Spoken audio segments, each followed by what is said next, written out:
Портфель, сумка со сменой обуви, а теперь еще и охапка ненужных журналов и бумаг. Ученики спешат в школу не только набираться знаний, но и принять участие в конкурсе, который объявил региональный Минобр. 3 ближайших месяца названы днями спасения окружающей среды. За неполных 7 дней одна только первая школа собрала более тонны макулатуры. Свой маленький вклад в дело спасения планеты вносит и второклассник Абдулмалик Елхароев. Здравствуйте, я тоже принес макулатуру. Ой, молодец, Малик. Сколько много ты его принес. Молодец, умница. Давайте мы взвесим, посмотрим, сколько макулатуры нам принес Малик. Так, здесь 3 килограмма. Мы сдаем макулатуру, чтобы сохранить деревья. А зачем нам нужны деревья? Чтобы очищать воздух.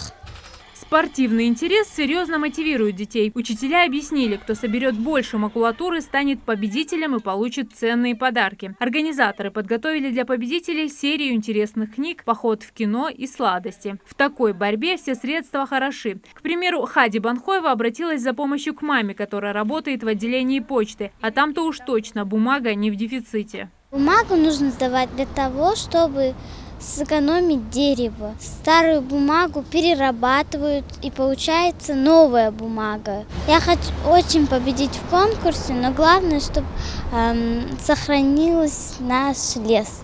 Мы услышали об этой акции. Я хотела ребенка поддержать, своего ребенка. Очень хорошо, что вот так проводятся эти акции, что вот ненужную бумагу можно использовать.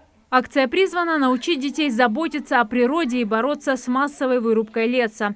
Директор школы рассказывает, что в советский период подобные акции были доброй традицией, которую сегодня возрождают. Многие родители подключились, даже одна родительница уже в 3-й раз приходила с пакетом, с ненужной бумагой и в шутку сказала, что вспомнила свое детство, вернулась в свое детство, когда ходила по соседям, собирала бумагу и сдавала как макулатуру. Полезная экологическая акция охватила всю страну. В нашем регионе реализацию проекта курирует Минобр, которому подведомственны все образовательные учреждения, участницы акции. Есть перечень, скажем так, макулатуры, которые нежелательно приносить. Это бумажные салфетки, одноразовая посуда или же, скажем так,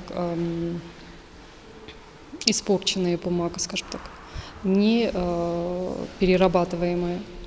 А в остальном и тетради, и старые учебники, то есть вся макулатура, которая у нас есть, и картонные коробки, все, что есть, дети несут в школу. Впрочем, чтобы научить детей беречь природу и планету, одной такой акции недостаточно.